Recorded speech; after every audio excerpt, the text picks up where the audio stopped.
Oi, pessoal. Eu sou a Amélia, cunhada da Fernanda, prima de adoção da Patrícia. Meu esposo é primo, né, da Patrícia. E hoje eu vou compartilhar com vocês a pedido das duas e por escolha própria. Fui eu que pedi pra Fer, pra eu compartilhar com vocês sobre Ruth, pelo seguinte motivo. Esse estudo praticamente não é meu.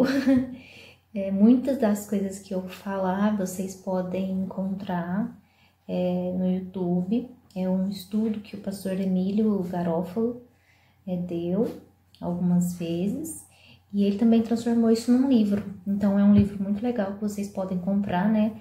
Aqui não tem nem 10% de tudo que ele fala, e eu realmente indico para vocês. É um conteúdo muito bom.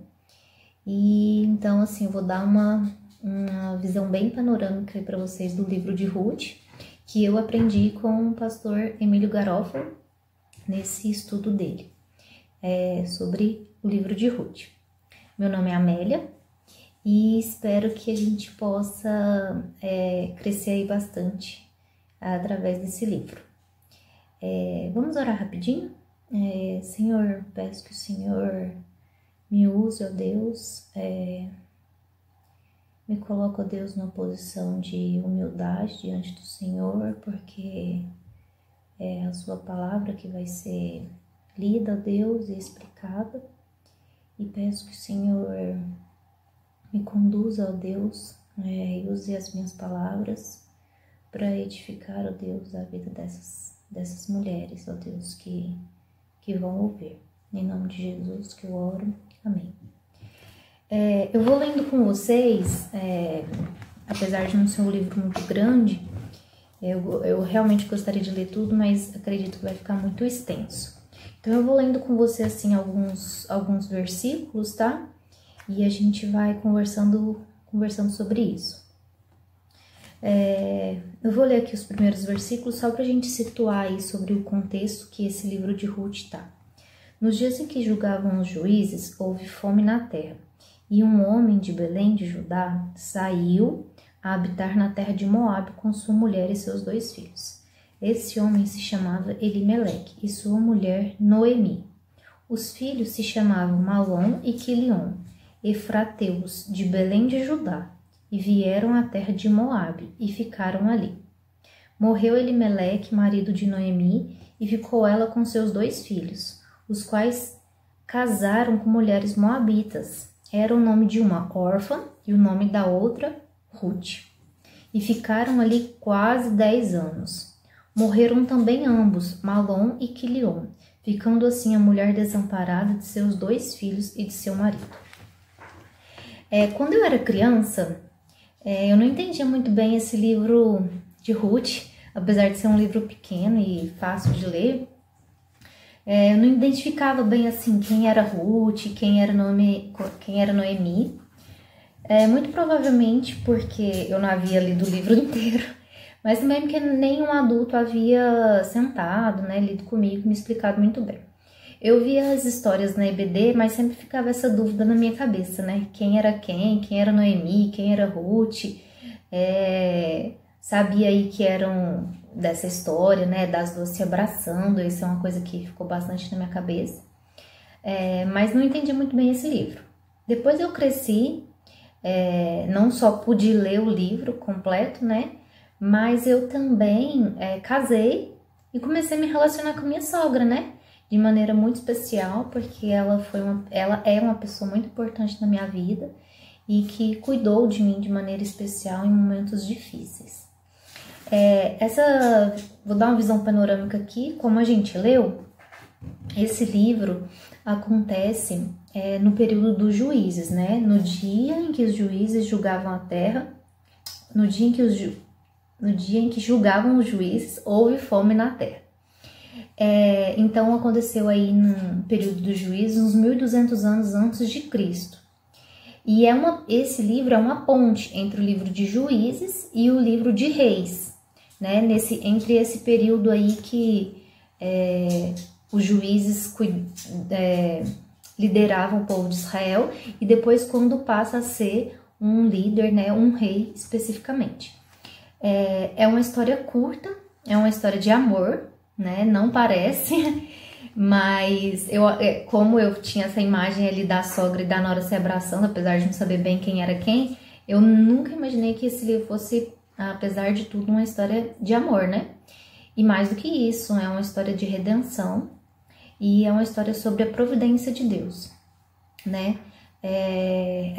Uma história de amor linda que aponta para Cristo, né? Assim como todos os outros livros da Bíblia apontam para Cristo. Primeiro, vemos aqui nesse livro esse líder, né? Elimeleque, tomando uma decisão errada, deixando a terra prometida para ir morar entre os moabitas. Os moabitas eram um povo pagão que não adorava o Deus verdadeiro. Essa família fugiu da fome, mas eles não conseguiram fugir da morte. E lá morreram os 2 filhos de Noemi e também o seu marido. Sobrou só Noemi com as suas noras moabitas. E essas moabitas, né, esse povo pagão, não fazia parte da nação separada por Deus, né, o povo de Israel. Pelo contrário, né, era o povo inimigo. Quando Noemi fica sabendo que Deus se lembrou do seu povo e mandou mantimento, mandou alimento, ela resolve voltar para a Terra Prometida, na sequência desses capítulos que eu li. Mas vemos no capítulo 1, no versículo 8, Noemi despedindo suas noras, né? Noemi diz para as 2 noras, para elas voltarem para os pais. Vamos ler aqui. Versículo 8. Noemi disse: Ide, voltai cada uma à casa de sua mãe, e o Senhor use convosco de benevolência, como vós usastes com os que morreram e comigo. Então ela disse: olha, volta para casa dos pais de vocês, né? Mas as 2 não quiseram, né? E depois ali de uma discussão, Noemi dá um pouco mais de explicação. Orfa decide voltar, né, para a terra dela e para os pais. Mas Noemi, Ruth, ela dá uma resposta que aí ecoa por 3.000 anos, né?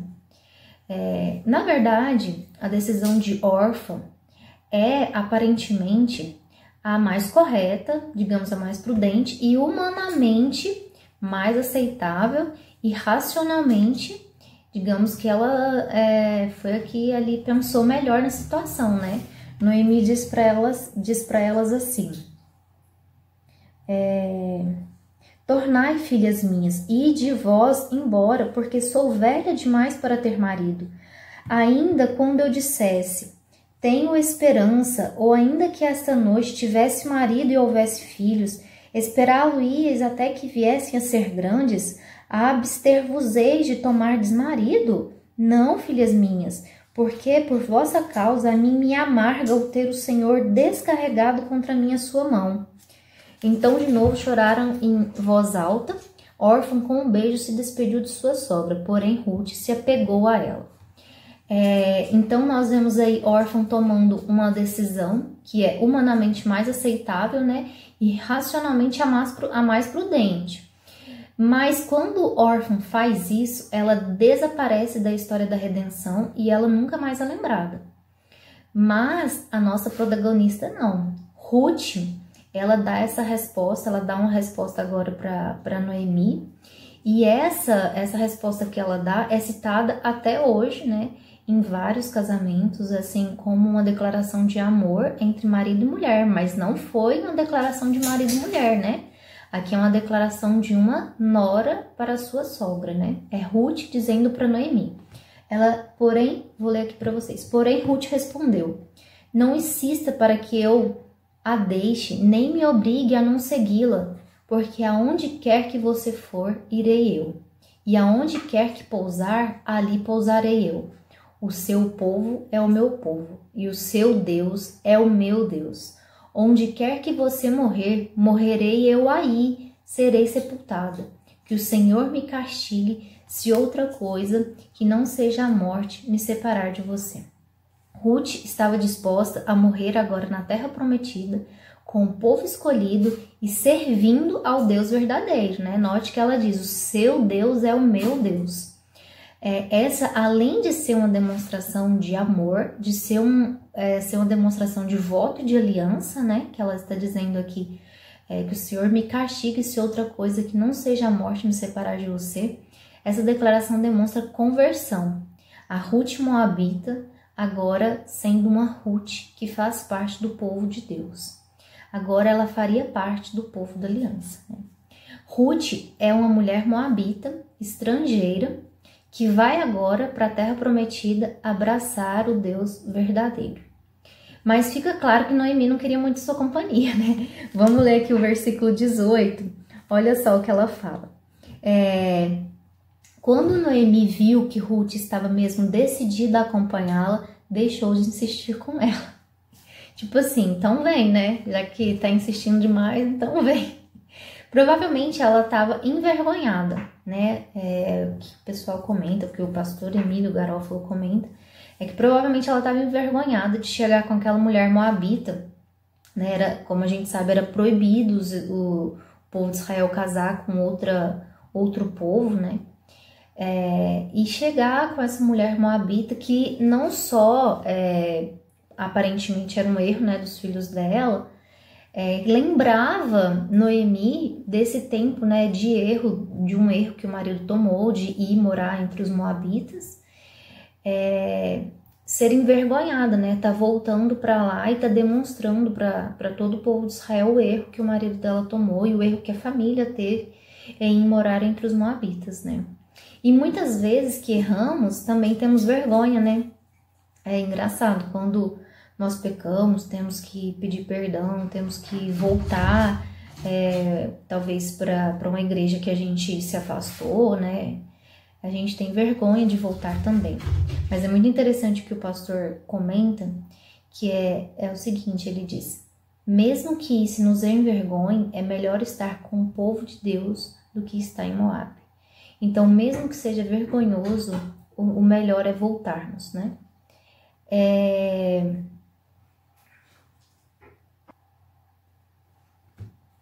Mas o que mal sabia Noemi era que essa nora, a única que sobrou daquela época de dor e que lembrava ela desse tempo que eles passaram longe do Senhor, seria aquela que traria alegria e sustento para sua vida.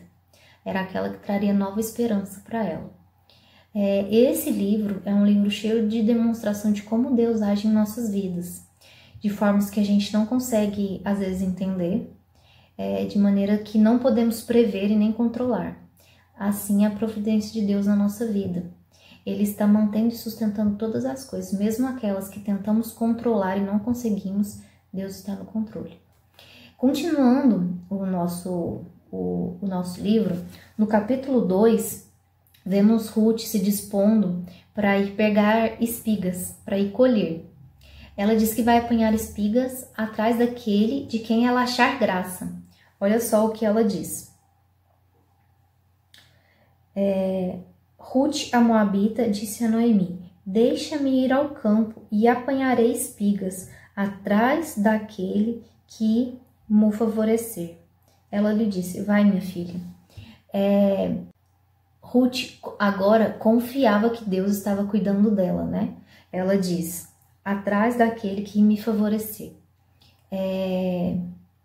Mas por causalidade e providência divina, ela chega no campo de Boaz, sem planejar, mas debaixo dos planos de Deus. Ela chega na terra desse homem, bondoso, santo e que agora vamos conhecer melhor. Boaz vê Ruth e pergunta quem é ela aos seus empregados. Eles explicam a Boaz que ela é a moabita que veio com Noemi e que estava trabalhando muito. E ele fica interessado nessa piedade dela, pois ele também era piedoso. Isso é interessante, porque em geral, o que os solteiros se interessam, primeiramente não é pela piedade, mas sim por outros motivos, né? Mas o que chamou a atenção em Boaz, em Ruth, foi exatamente a piedade dela. piedade dela em fazer parte do povo de Deus, se separando, deixando o seu povo, né? E indo morar com a sua nora entre o povo de Israel. E também não se separando da sua sogra, né? Uma pessoa idosa, viúva e que precisava de cuidados. Boaz diz a Ruth para sempre pegar espigas ali, e ela se espanta com o favorecimento que ele dá a ela. E ele explica o versículo no capítulo 2, versículo 11. Olha o que ele diz. Vou ler o 10, tá? Então ela, inclinando-se rosto em terra, lhe disse: Como é que me favoreces e fazes caso de mim, sendo eu estrangeira? Respondeu Boaz e lhe disse: Bem me contaram tudo quanto fizeste à tua sogra, depois da morte de teu marido, e como deixaste a teu pai e a tua mãe a terra onde nasceste e vieste para um povo dantes não conhecias. É isso que ele reconhece nela, né? A piedade dela. E Boaz não só deixa ela apanhar as espigas que caíam e as que sobravam ou que eram rejeitadas, mas ele também chama ela para comer com ele e com seus servos. E depois ele ainda diz aos seus servos empregados para deixar cair de propósito o que eles colhiam, que estavam dentro dos cestos, para que ela pudesse pegar. Então ele fala assim, olha, faz mais, não deixa só ela pegar atrás de vocês, não, deixa cair um pouquinho mais para ela poder pegar, né? Existia uma lei no Antigo Testamento que falava dessa obrigação de você deixar essas sobras, né, aí inclusive para os estrangeiros, né, para os necessitados e também para os estrangeiros. Mas Boaz demonstra mais do que a lei exigia. Ele pede para deixarem cair de propósito, né, para ela poder pegar. Ele rompe barreiras étnicas, né, porque ele tá ali demonstrando graça com uma moabita, assim como ela pergunta, né, para ele, como ele tá favorecendo tanto ela mesmo, essa estrangeira. Então ele rompe essas barreiras étnicas, porque acreditava que aquela mulher agora era realmente parte do povo de Deus. E assim como Paulo diz, Boaz acreditava, o verdadeiro Israel não é pelo sangue, mas pela fé. Ele nota o diferente, o rejeitado pela sociedade, né, pelo povo de Israel, que eram os moabitas, que era essa mulher chamada Ruth, e o que não se encaixa, né, dentro dessa sociedade, e ele trata com amor. Esse é o Boaz. Ele demonstra o mesmo amor desinteressado que Ruth também demonstrou por sua sogra, né? Ele demonstra não só obedecer à lei, mas também demonstrar graça. Nós muitas vezes não temos essa mesma disposição, né? Como é que está o nosso interesse em receber aquela pessoa diferente na igreja, aquele que chega com corrente, aquele que não se veste muito legal, muito na moda? A gente está interessado em cumprir o nosso papel no domingo, vamos lá, batemos nosso cartão, participamos do culto, mas a gente não está interessado em servir de maneira graciosa, né? De uma maneira desinteressada, né? Assim como Boaz e Ruth. Estamos dispostos a nos aproximar daqueles que são estranhos e rejeitados? Ou a gente quer ficar só no nosso grupinho, o grupinho que aceita, o grupinho que está sempre ali perto do pastor e dos presbíteros e da liderança da igreja, né? Será que nós temos essa mesma disposição de Boaz, de agir com graça, de agir com amor, sem propósito de receber alguma troca? Mas agora, Boaz recebe aquele que também é parte do sangue de Cristo, aquele que também é aceito como parte do corpo e do povo de Deus. Ele recebe com amor aquela que veio de um povo odiável, mas que agora é parte do povo de Deus. Emílio, pastor Emílio, que eu indiquei para vocês, ele diz o seguinte: tem lugar na mesa do Cordeiro para todos aqueles que creem, e ai daquele que não deixa que se sente à mesa. Quando Ruth chega em casa com o alimento da mesa e tudo que havia colhido, sua sogra fica surpreendida e pergunta quem tinha sido tão gracioso com ela. Ruth conta a Noemi que o nome desse tal aí era Boaz. E aí Noemi diz o seguinte: mas Boaz é um dos nossos resgatadores. Mas o que é isso, né? Daqui a pouco eu vou explicar um pouquinho. Ruth, na providência de Deus, encontra aquele que, além de ter os meios, ele tem bens e ele tem dinheiro, ele tem disposição, ele é generoso, mas ele também é o homem apropriado para o casamento com ela. Na providência de Deus, ela encontrou esse homem. Ele está numa posição favorável de fazer algo muito maior na vida dessas mulheres. Não somente dando pão, né, ajudando elas aí na questão de alimento, mas também dando esperança e vida. Vamos ver um pouquinho como é que isso acontece. Noemi dá um plano meio sorrateiro para Ruth. Olha só o que ela fala.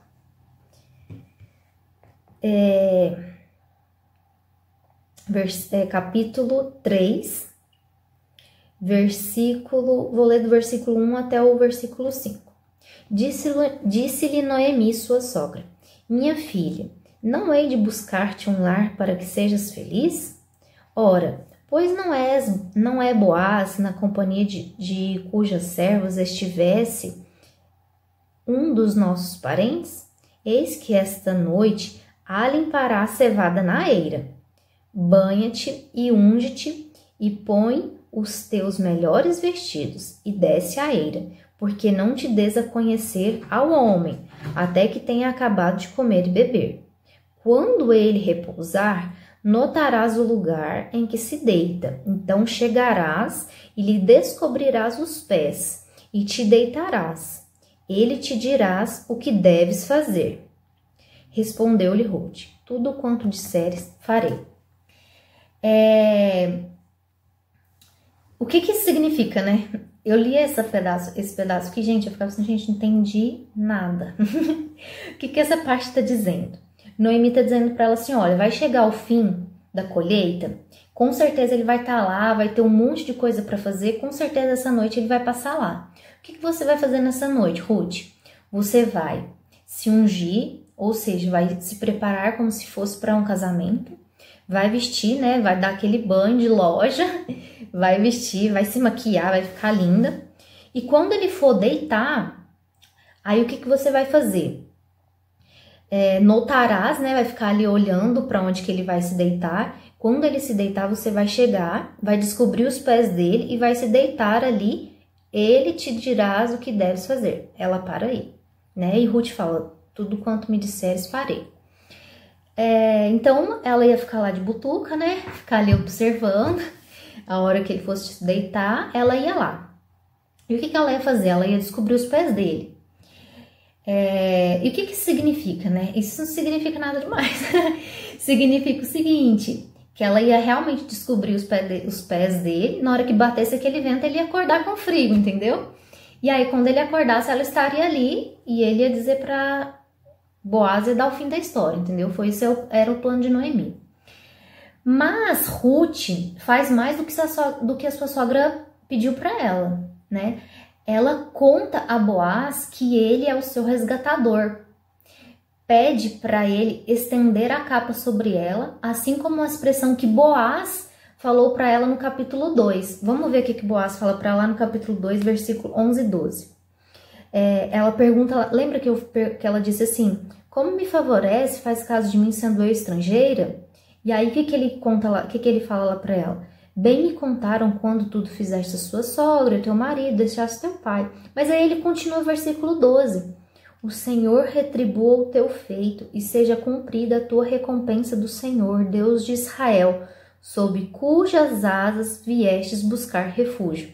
Olha o que ela fala, isso no capítulo 2, versículo 12. Olha o que ela fala para ele depois que ela descobre os pés dele e deita ali na tenda dele, né?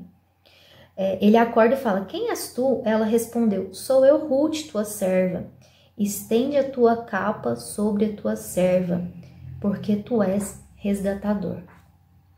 Ela lembra o que ele disse para ela anteriormente ali, né? Falou assim, olha, você disse que eu vim me esconder sobre as asas do Senhor. Mas agora o que ela diz para ela, eu quero me esconder debaixo das suas asas. Você é o meu resgatador. Estende a tua capa sobre tua serva, né? Esse sentido de abraçar, né? De esconder. estende sua capa sobre sua serva, porque tu és resgatador. E é interessante, né, que ela fez mais do que a sua sogra pediu. Ela não ficou ali esperando o Boaz dar o fim da história, né? Pergunta o que ela foi fazer e ela fala assim, olha, estende as suas asas, agora eu quero encontrar refúgio debaixo das suas asas. Ela não espera aquele plano dúbio da sua sogra, né? Ela faz mais e Boaz reconhece isso. Olha o que depois aqui do que ela diz, o que ele responde para ela. Disse ele: bendita sejas tu do Senhor, minha filha. Melhor fizeste a tua última benevolência que a primeira, pois não foste após jovens, quer pobres, quer ricos.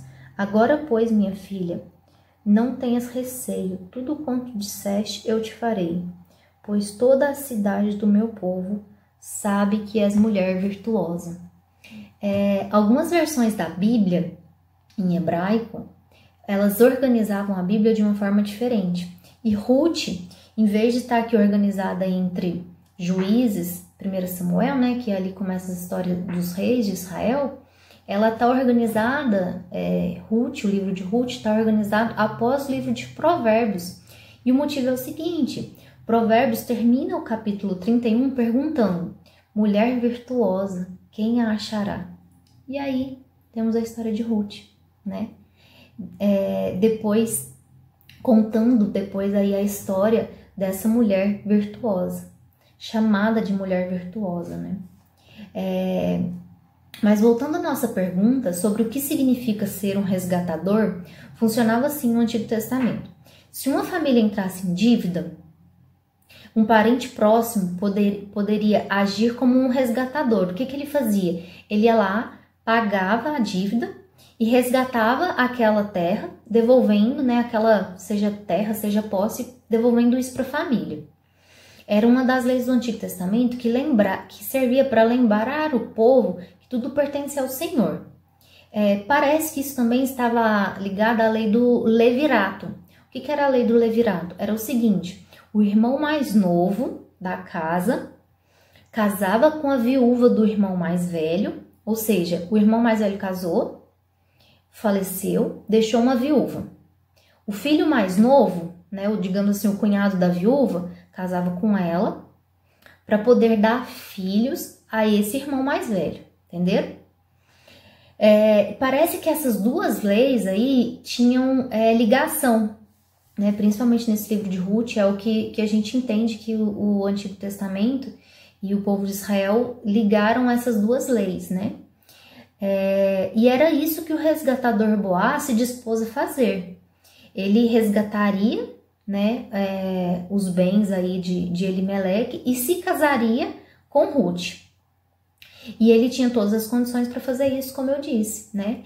Ele tinha o sangue, né? Ele tinha sangue, né, da família de Elimeleque, era parente próximo, estava em condições financeiras e mais, ele queria fazer isso, né? Vemos bem claro aí nessa resposta que ele dá para Ruth. E nos aproximando para o final, vemos esse resgatador acordando cedo e se apressando para resolver essa pendência. Vemos também mais uma pessoa que não demonstra graça e também é brutalmente esquecida. O seu nome não é nem mencionado. Olha só o que acontece. Boaz acorda cedo para resolver essa pendência. Ele diz o seguinte: Boaz subiu à porta da cidade e assentou-se ali. Eis que o resgatador de que Boaz havia falado ia passando. Porque o que acontece? Tinha um parente mais próximo da família de Noemi que poderia resgatar Ruth, que poderia se casar com ela e resgatar os bens de Elimeleque também. E aí ele fala o seguinte: olha, eu preciso resolver essa pendência com esse resgatador mais próximo e ele não dando certo, eu me caso com você, né? Essa é a resposta que ele dá ali em sequência para ela. Então ele se apressa, se assenta lá para encontrar esse resgatador mais próximo. E aí ele passando, Boaz fala: ô fulano, chega-te para aqui e assenta-te. E ele se virou e assentou. essa pessoa aqui, que não é nem citado o nome, né? Realmente ele é chamado pelo escritor como fulano. Acontece o seguinte: Boaz, na presença de testemunhas, pergunta se esse fulano quer resgatar as terras de Elimeleque. A princípio, esse fulano responde o seguinte: quero, né? Vou ganhar dinheiro, né? Vou pegar essas terras para mim. Elimeleque já morreu, Noemi daqui a pouco morre, eu fico com tudo. Aí Boaz lembra ele. Boaz fala assim: mas quando você resgatar, você também tem que se casar com Ruth. E aí ele desiste, né? Muito lamentável, porque parece que ele desiste porque teria custos e ele não ganharia nada com isso. Ele teria somente custos financeiros, né? Porque tudo ali que ele tivesse com Ruth, fosse filhos, fosse terra, ficaria para os filhos de Ruth, né? Para a família do herdeiro que ele estava suscitando ali herança, e não para a família dele, né? E aí ele desiste, né? E isso é muito triste, né? Porque demonstra que ele queria somente o benefício próprio, né? Ele não queria investir nos outros, mas investir somente em si mesmo. E é interessante que esse homem não é lembrado, né? O seu nome não é nem mencionado, né? Na Bíblia. Mas o resgatador não. Ele decide se envolver em situações complicadas, né? Boaz decide aí se envolver em situação que necessita, por exemplo, de uma conversa dessa, na presença de testemunhas, com uma mulher que não era lá muito aceita pela sociedade, lidar com pessoas rejeitadas, né? Situações delicadas, e esse é o amor de Boaz, né? E esse também é o amor do nosso resgatador, né? O amor de Jesus, o grande resgatador, que decide se doar, se sacrificar e abrir mão de tudo, né? De toda a sua glória em favor dos outros, né? Esse foi o amor que também Boaz louvou em Ruth, né? Quando ele diz aqui no versículo, no capítulo, deixa eu abrir aqui no versículo 11, né, do capítulo 2, como eu li para vocês: bem me contaram tudo quanto fizeste a tua sogra depois da morte de teu marido, como deixaste teu pai, tua mãe, tua terra onde nasceste e vieste para um povo como dantes não conhecia, né? Esse também é o amor que Boaz louvou em Ruth. E esse é o amor que nós louvamos hoje, né? O amor de Cristo Jesus, o amor do nosso resgatador. Mas a história não acaba aqui, com Boaz se tornando resgatador de Ruth. Termina realmente como um filme de romance, né? O casamento e o nascimento de uma criança. Obed, pai de Jessé, que gerou Davi, o rei de Israel. E Noemi, aquela que pediu para ser chamada de Mara, de amarga, pelas pessoas de Israel, termina alegre, amamentando seu netinho, né? Provavelmente ali alimentando ele de alguma forma, né? Aquela que antes meio quase que rejeitou a sua nora, né? Que não queria a companhia da sua nora, agora era aclamada pelas vizinhas como aquela que tinha uma nora que era melhor do que 7 filhos. Esse livro é impressionante. Indico que todas nós possamos ler ele inteiro.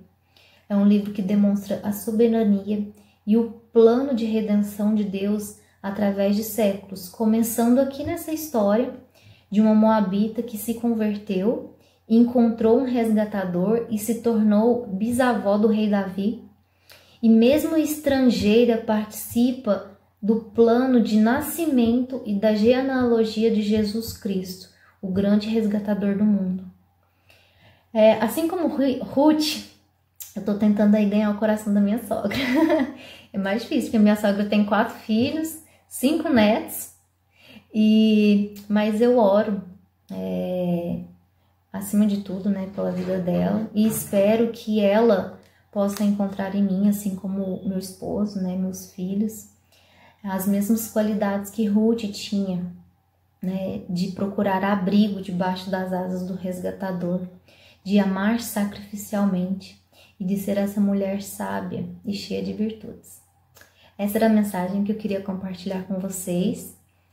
Incentivo vocês a lerem o livro de Ruth. Quem sabe vocês possam ler o livro antes de ouvir essa mensagem.